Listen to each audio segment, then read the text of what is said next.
Tərtər rayonunda Qarabağ Regional Dost Mərkəzinin Dost filialı fəaliyyətə başlayıb. Filialın açılışında iştirak edən Əmək və Əhalinin Sosial Müdafiəsi naziri Anar Əliyev və Tərtər rayonunun rəhbər şəxsləri filialda yaradılan şəraiti və xidmətlərin göstərilməsi prosesini nəzərdən keçiriblər. Rayonda Dost filialının yaradılmasının əhaliyə göstərilən dövlət sosial xidmətlərinin bir pəncərədən müasir, çevik, şəffaf, vətəndaş məmnunluğuna uyğun təqdim olunmasına xidmət etdiyi vurğulanıb. Tərtərdə açılan Dost filialının 2 mərtəbədən ibarət binası modern və konstruktiv elementlərlə müasir üslubda layihələndirilib. Burada gün ərzində orta hesabla 80-ədək vətəndaşın qəbulu nəzərdə tutulur. Qeyd edək ki, ümumilikdə indiyədək Bakı və bölgələrdə 7 Dost mərkəzi, 2 Dost filialı, Smart Dost xidmət məntəqəsi, 2 Dost məntəqəsi istifadəyə verilib. Bu filialda 9 deməli bizim heyət üzvümüz, işçimiz fəaliyyət göstərəcək.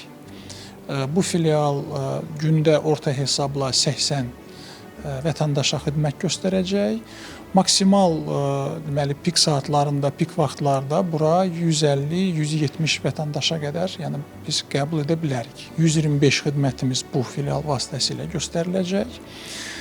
Filialın ümumi sahəsi 683 kvadrat metrədir və burada 2 xüsusi məkan var ki, bu məkanlar bilavasitə xidmətə yönəldilib. Birinci məkanda bilavasitə Dost mərkəzi tərəfindən xidmətlər göstəriləcək. Digər bir məkan isə Dövlət Məşğulluq Agentliyinin xidmətlərini əhatə edir. Eyni zamanda filialda Əmək və Əhalinin Sosial Müdafiəsi Nazirliyinin digər qurumlarının da regional bölmələri yerləşəcəkdir. Hazırda Naxçıvan, Quba, Sabirabad, Sumqayıt, Gəncə və Masallıda da Dost mərkəzlərinin, habelə bir sıra bölgələrdə də Dost filiallarının yaradılması üçün layihə, təmir, tikinti işləri aparılır.